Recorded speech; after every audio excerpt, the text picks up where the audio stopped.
Livro do profeta Ageu, capítulo 1, verso 1 ao 11.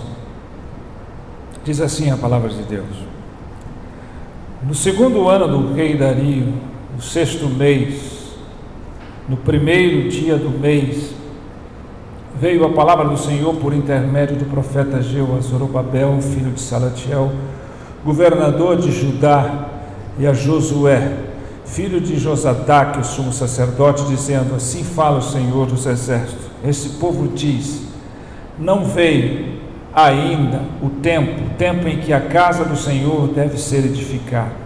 Veio, pois, a palavra do Senhor por intermédio do profeta Ageu, dizendo: Acaso é tempo de habitardes vós em casas apaineladas, enquanto esta casa permanece em ruínas?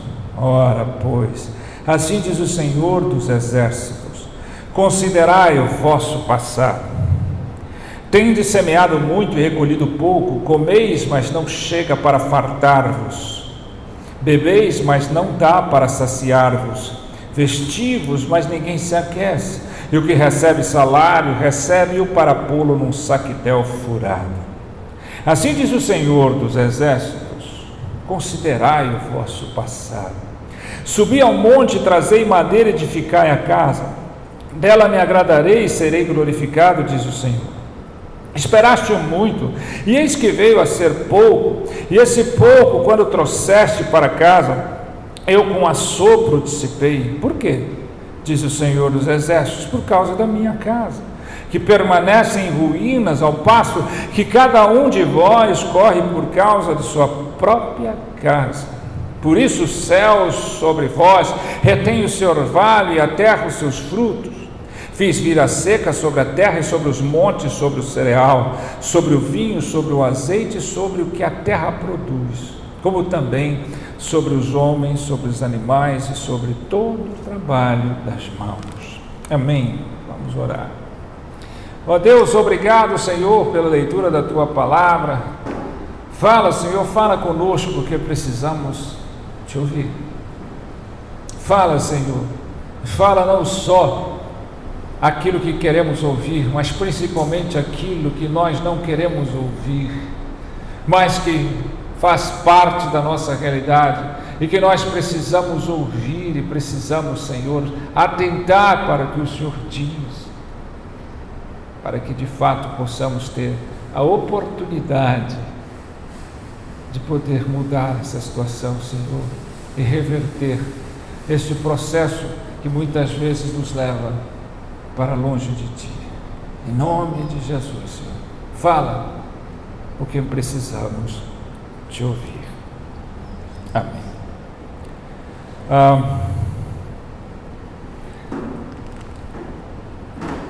Nós cantamos agora há pouco o amor de Deus e numa das frases ela diz: o que seria da minha vida se não fosse o amor de Deus?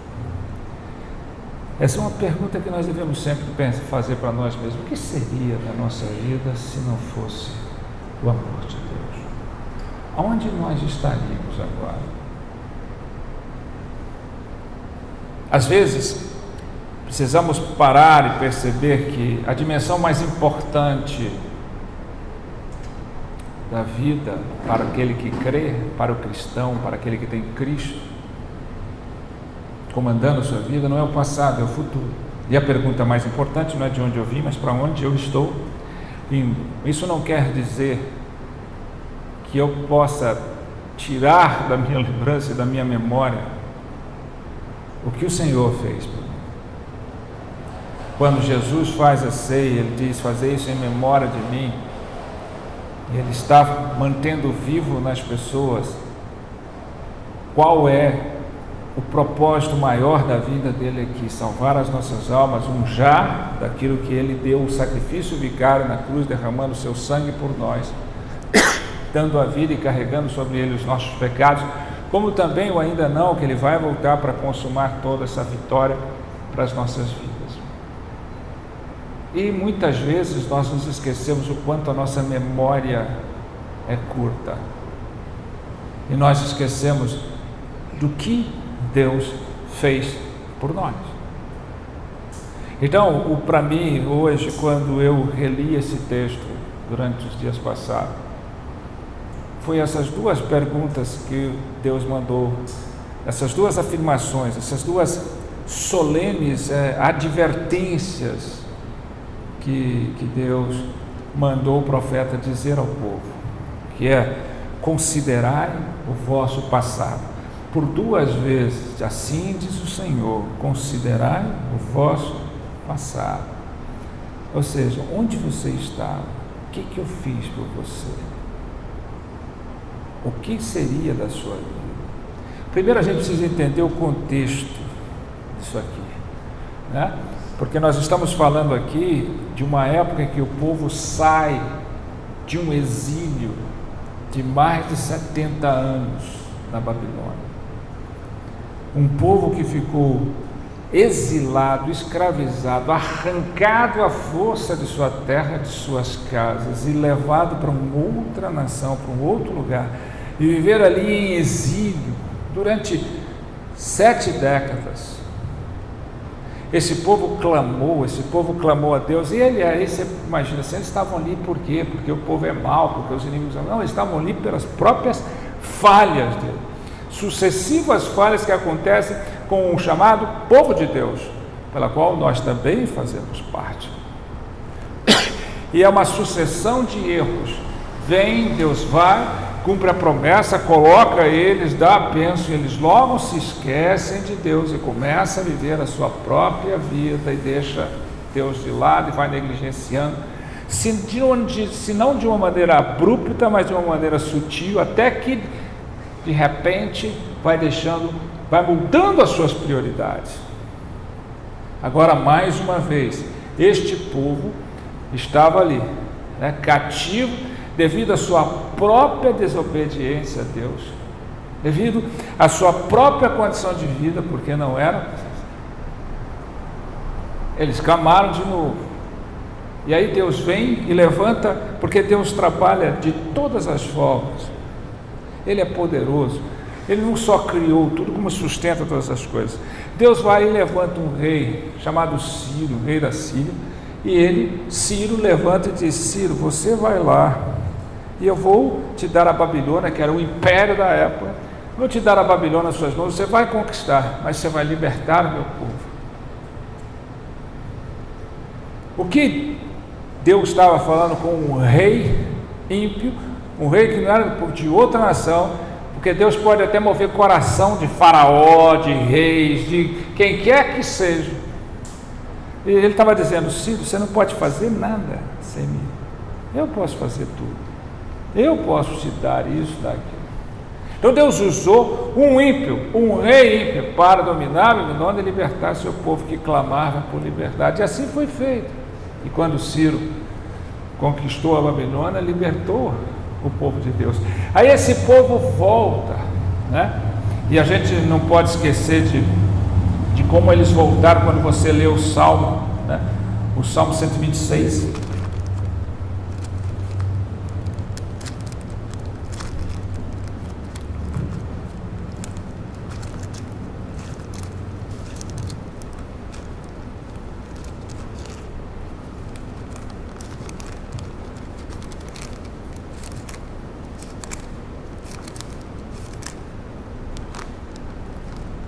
O Salmo 126 diz: quando o Senhor restaurou a sorte de Sião, ficamos como quem sonha, então a nossa boca se encheu de rios, e a nossa língua de júbilo. Então entre as nações se dizia: grandes coisas o Senhor tem feito por eles. Com efeito, grandes coisas fez o Senhor por nós, por isso estamos alegres. Restaura, Senhor, a nossa sorte como as correntes do Negueb. Os que com lágrimas semeiam, com júbilo ceifarão. Quem sai andando e chorando enquanto semeia, voltará com júbilo trazendo os seus feixes. Esse salmo foi feito na alegria do povo que voltava para sua casa, e voltava liberto, cheio de alegria, cheio de riso, dizia às nações: grandes coisas o Senhor fez por eles. Sim, grandes coisas o Senhor fez por nós. É assim que esse povo dizia, esse povo jubiloso, esse povo exaltava, esse povo clamava, esse povo cantava e declarava os grandes feitos de Deus por eles. Aí eles voltam para sua terra. E aí o que eles fazem? Porque aqui o templo de Deus simboliza a presença de Deus, a prioridade de Deus, né? Hoje nós não precisamos do templo de Israel, do templo construído por Salomão, né? Mas ele tinha um simbolismo da presença de Deus, o simbolismo da priorização a Deus, o simbolismo de que prioritariamente é Deus, é o exaltar a Deus, adorar a Deus em primeiro lugar. Quando você vê a construção do templo que Salomão, foi dado a Salomão, nem a Davi foi dado toda a arquitetura, as plantas do templo foi dada a Davi, mas não a ele o privilégio de construir o templo, porque ele era um homem que tinha sangue nas mãos. Então foi dado a Salomão, seu filho, e Salomão construiu primeiro o templo para depois construir o palácio. Então prioridade, o templo de Deus, prioridade de Deus. O mandamento maior é dizer assim: amar a Deus com toda a força, em primeiro lugar, de toda a sua força, todo o teu coração, todo o teu entendimento. Eu, segundo, amar ao próximo como a ti mesmo. Buscar em primeiro lugar o reino e a justiça. Essa deveria ser sempre a norma das normas de nossa vida, ter Deus sempre em primeiro lugar. O templo representa isso, não mais fisicamente um lugar físico, mas representa Deus em primeiro lugar. Mas o que esse povo fez? Eles foram edificar as suas casas, formar as suas casas, cuidar das suas coisas. Ele diz assim, né? Vocês ficam preocupados com as suas casas apaneladas, né? É uma maneira de dizer, vocês põem, reveste elas de madeira, vocês fazem tudo do melhor possível, enquanto a minha casa está deserta, em ruínas. Porque eles diziam, ainda não é tempo de edificar a casa do Senhor. Mas aqui, talvez vocês não saibam, ou poucos talvez saibam, mas já havia passado 17 anos mais ou menos que esse povo tinha saído da Babilônia. Não era um mês, 2 meses, não era chegar e ajeitar a casa para depois. Nós estamos falando de anos e anos e mais anos em que eles só estavam preocupados com a sua vida. Não é tempo de fazer. Depois, percebe-se que muitas vezes nós somos da mesma forma. Não, depois que eu construir, depois que eu fizer, depois que eu alcançar, depois que eu formar, depois que eu casar, depois que eu criar meus filhos, depois que eu fizer aquilo, depois que eu fizer aquilo, eu vou dedicar a minha vida ao Senhor, ou eu vou ser mais cumpridor dos meus deveres com Deus, eu vou participar mais, eu vou me envolver mais com Deus, eu vou priorizá-lo. Mas não é assim na nossa realidade. Não é assim. Deus chamou esse povo e disse para ele: olha para vocês verem, considerai o vosso passado, assim diz o Senhor. Veja onde vocês estavam alguns anos atrás, o que vocês clamavam, qual era a situação da vida de vocês, qual era a condição da vida de vocês. Eu os tirei de um lugar da escravidão, da opressão, do esmagamento de sonhos, tirei dali que vocês não tinham perspectiva em nada, fiz um rei ímpio dominar aquela terra e libertar vocês. Eu movi o coração de um rei ímpio, eu movi todas as peças, eu controlo todas as coisas, tirei vocês, trouxe vocês, não por mérito de vocês, mas por misericórdia. Porque se dependesse do mérito deles, eles tinham que ficar ali até acabar naquela condição. E aí vocês não percebem. O que vocês veem, às vezes de priorizar, adorar, faz aquela adoraçãozinha, diz para todo mundo está falando, olha que esse povo, eu agradeço a Deus, mas você vai cuidar da sua vida. Sua prioridade são a sua casa, seus negócios, sua família, suas coisas. E olha o que acontece. Por isso é que vocês têm semeado muito e colhido pouco. Por isso é que você come e não se farta. Por isso é que você bebe, mas não sacia. Por isso é que você veste, mas nada te aquece de verdade. Por isso é que você recebe salário, mas ele sai com um saco furado. Aí você fica perguntando, a minha vida está assim, a minha vida está aqui. Primeiro, considere o seu passado. Aonde vocês estavam? É por isso que as coisas acontecem. É por isso que as coisas não vão e vocês ficam ali, batendo cabeça, filmando, eu vou. Por quê? Porque eu não sou prioridade na vida de vocês. Eu que sustento e dou tudo, eu que te tiro da condição, não sou sua prioridade. Aí ele continua, de novo, considerai o vosso passado. Subi ao monte, trazei madeira, edificai a casa, dela me agradarei e serei glorificado, diz o Senhor. A madeira que eles usavam com tanta qualidade, com tanto glamour para as casas dele, para enriquecer, para prosperar, ele falou, trazer madeira no templo. E ele diz, olha, esperaste muito, eis que veio pouco. As expectativas, a gente sempre está achando que é pouco. E aí ele diz, e esse pouco, quando você traz para mim, movido por essa expectativa, eu dissipei com a sua, para mim não serve de nada. Nada. Essa devoçãozinha, essa devoção superficial, miserável que você tem para mim, não serve de nada. Eu só mando para longe. Por causa da minha casa que você deixa em ruína, né? Por isso, aí ele começa a falar, por isso, né? O céu sobre vós retém orvalho, vem seca, os frutos não produzem, você não se multiplica. Não é por circunstância, não é por nada senão porque se você está junto de mim, eu estarei com você. Mas se você afastar de mim, eu me afastarei de você, diz o Senhor. Quando ele disse isso, mandou dizer ao rei Asa, que veio, tirou todos os postes ídolos, fez tudo que era reto aos olhos do Senhor.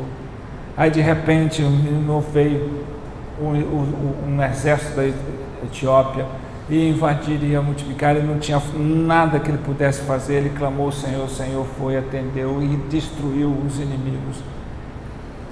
Aí depois, passado um tempo vivendo essa coisa, ele vai e se alia ao rei de Israel, que estava separado, Judá e Israel, e faz, ao invés de buscar a Deus de novo, ele vai buscar aliança, não com Deus, ele vai buscar aliança com o rei de Israel, dá lá um monte de presentinhos e faz o que o rei de Israel manda ele dizer, vai buscar conselho no outro. Aí ele perde a oportunidade de destruir o inimigo, a Síria na época, e perde a grande oportunidade. Deus fala assim, por que você foi dar, manda o profeta ir lá, por que você foi dar ouvidos? Tudo isso você vê lá em Crônicas. Por que você foi dar ouvidos ao rei e não a mim? E ele ficou tão descontente com o profeta exortar ele da verdade que ele estava deixando Deus. Você poderia ter acabado com assim, e você não fez. Que ele mandou prender, exemplificar o profeta. Depois esse rei ficou doente. E ao invés de buscar a Deus, ele preferiu buscar os médicos e morreu doente. É assim que a pessoa, quando endurece para Deus, esquece do que Deus fez. Ele começa a fazer aliança com outras coisas. Ele começa a se rebelar contra as exortações de Deus para chamá-lo de volta. E até não consegue mais chamar Deus nem para as próprias coisas. Ele passa a confiar nos homens e nas coisas. O que esse texto chama a atenção de cada um de nós? É isso. Considerai o vosso passado, onde você estava antes de conhecer a Deus, onde nós estávamos, como é que nós estaríamos se não fosse pelo amor de Deus? O que nós estaríamos fazendo e realizando se Deus não fosse conosco? Nós não somos diferentes. Deus nos tira de um passado cheio de bobagens, de erros, de más escolhas, cheio de pecados. Deus nos tira da escravidão do pecado e dos efeitos nocivos e destruidores dele. Deus nos liberta. Deus nos tira das trevas e nos leva para a sua maravilhosa luz. Deus nos tira daqueles vícios terríveis da nossa vida. Deus molda e muda e vai mudando o nosso coração. Deus vai mudando a nossa perspectiva de vida. Aquela vida que nós achávamos glamurosa às vezes, aquela vida que nós achávamos boa demais, vida de prostituição, vida de bebedice, ou vida de negócios errados, ou vida de escolhas erradas, ou vida de todas as formas, Deus nos livra. E nós esquecemos rapidinho. Por isso tem que ter sempre uma advertência solene, séria, batendo no nosso peito e abrindo os nossos olhos. Considerai o vosso passado, onde você estava antes de mim. O que você viveu antes de mim? Nós estávamos não exilados numa Babilônia, levados cativos, nós estávamos exilados numa vida, cativos do pecado, cativos de uma vida totalmente destituídas de certos princípios e valores contidos na palavra de Deus, destituídos e afastados de Deus, sem conhecer a Deus. Só conhecemos superficialmente um Deus fabricado pelos homens, e não um Deus que criou os homens. E a gente para de ver isso, e a gente se preocupa com a nossa vida. Não que a gente não possa preocupar com os nossos negócios, com as nossas casas, com as nossas famílias, com os nossos relacionamentos.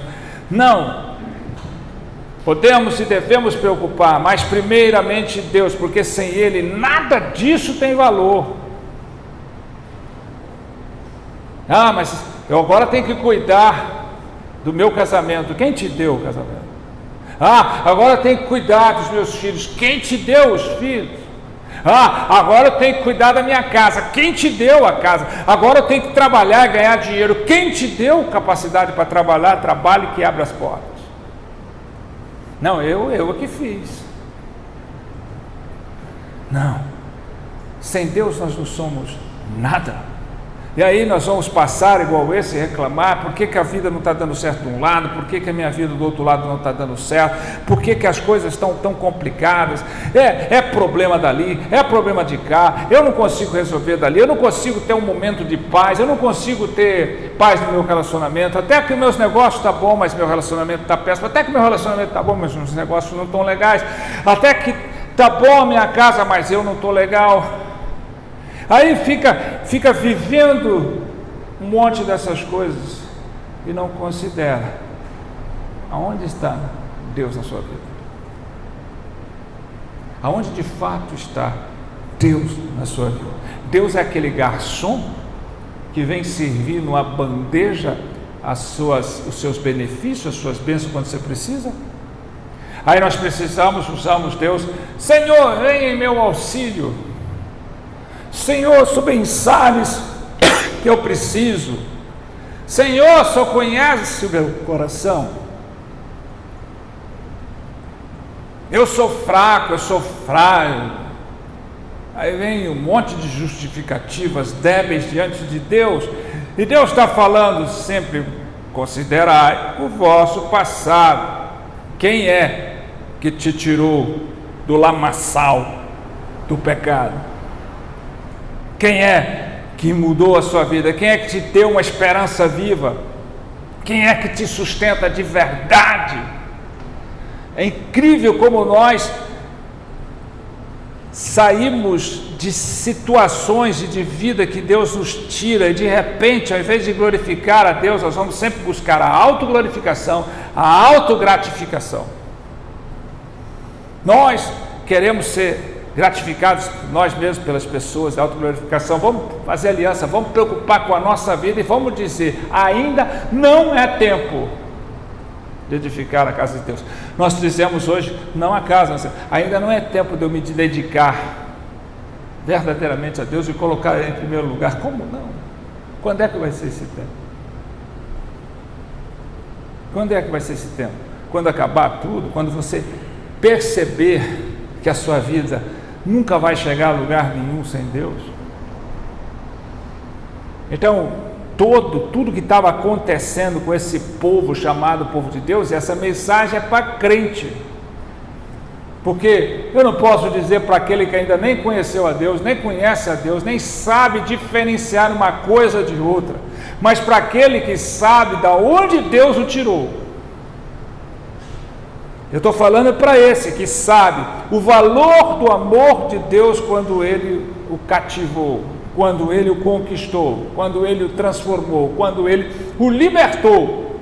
O amor personificado de Deus na pessoa de Cristo Jesus. Cristo é o amor de Deus. Cristo é a personificação do amor de Deus. Deus não tem amor, Deus é.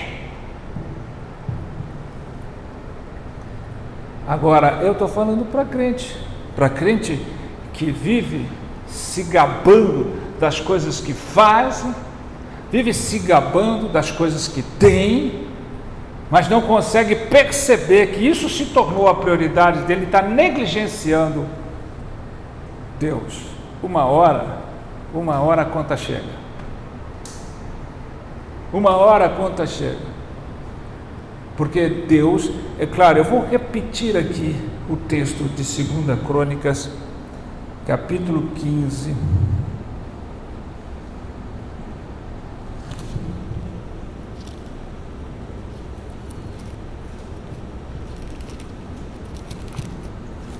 Segunda Crônicas, capítulo 15, verso 1 ao verso 2, diz assim: veio o Espírito de Deus sobre Azarias, filho de Oded. Ele saiu ao encontro de Asa, o rei de Judá. Ele disse: ouve-me, Asa, e todo Judá e Benjamim. O Senhor está convosco, enquanto vós estáis com ele. Se buscardes, ele se deixará achar. Porém, se o deixardes, vos deixará. O Senhor está convosco enquanto estáis com Ele. Se você buscar, será achado de ti. Se deixará ser achado de ti. Buscar-me-eis e me achareis quando me buscardes de todo o vosso coração. Mas se o deixares, Ele também.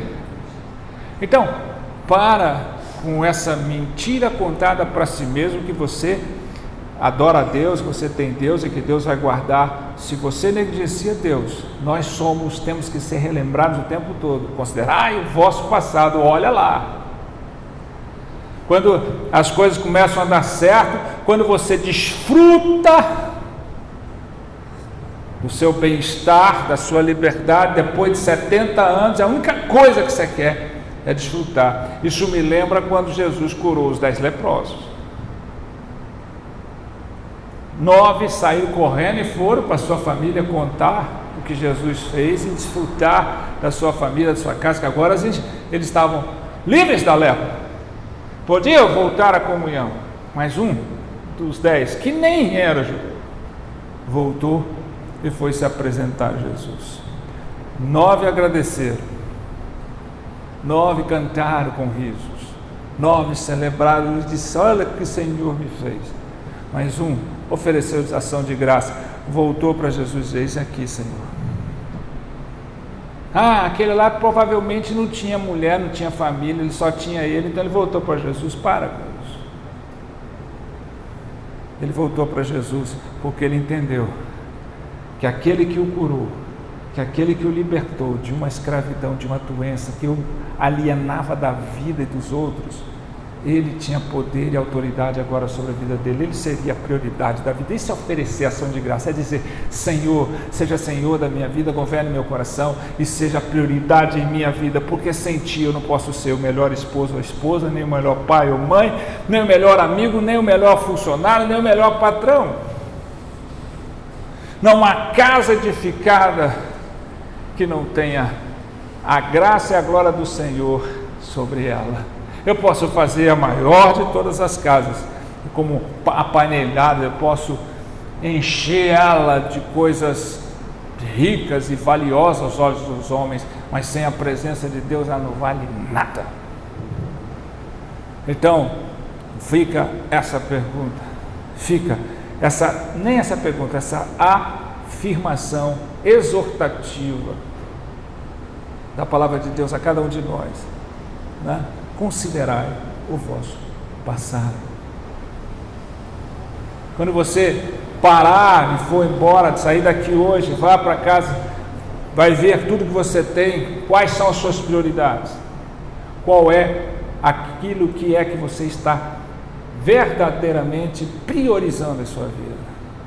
Veja se é Deus ou se você não está negligenciando a Deus, né?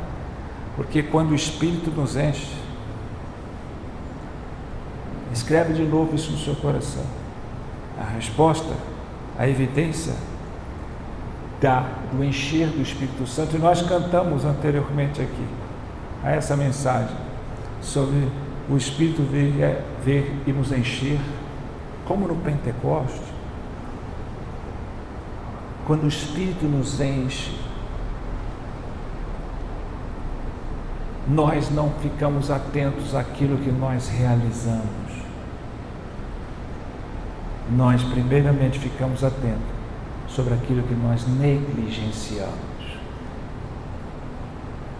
O homem e a mulher cheio do Espírito, ele desperta não para aquilo que ele tem ou por aquilo que ele faz, ele desperta por aquilo que está negligenciando de Deus. Eu estou falho com Deus, eu não estou priorizando o reino de Deus, eu não estou sendo o que devia ser para Deus, eu estou deixando Deus para depois, eu estou deixando a minha devoção para depois. Não é uma questão de deixar um templo físico, mas nós temos muito mais prioridade, damos muito mais prioridade aos nossos compromissos diários de trabalho, de relacionamento, de viagem, de qualquer coisa, do que o compromisso que nós temos com Deus. Com Deus é fácil largar, com Deus é fácil deixar para depois. E o que falta na igreja é temor a Deus, sabedoria. Não é nada mais, nada menos do que temor a Deus. Temor a Deus é respeito e reverência a Deus, colocando Ele em primeiro lugar. Quando Josué diz sobre a casa dele servindo ao Senhor, ele diz: temei ao Senhor, servi com sinceridade, com integridade, deixai os deuses dos heteus, dos amorreus, dos heveus, deuses além do Jordão, os deuses dos vossos pais, e servi ao Senhor. Mas se não te parece bom servir ao Senhor, decidas a quem servais. Porém, eu e a minha casa serviremos ao Senhor. Que você possa pensar nisso. Aonde você estava há um tempo atrás? Que vida você levava fora de Deus? Como estava a sua situação antes de Deus te tirar de circunstâncias mais terríveis possíveis? Como é que estava a sua vida? Qual era a perspectiva que você tinha se Deus não agisse? Você estava na sua Babilônia com relação à vida, aos vícios, à família, à saúde, ao trabalho? Qual era a Babilônia da sua vida? Que você estava lá cativo, que você estava lá exilado de Deus e das suas promessas, exilado da terra das promessas de Deus.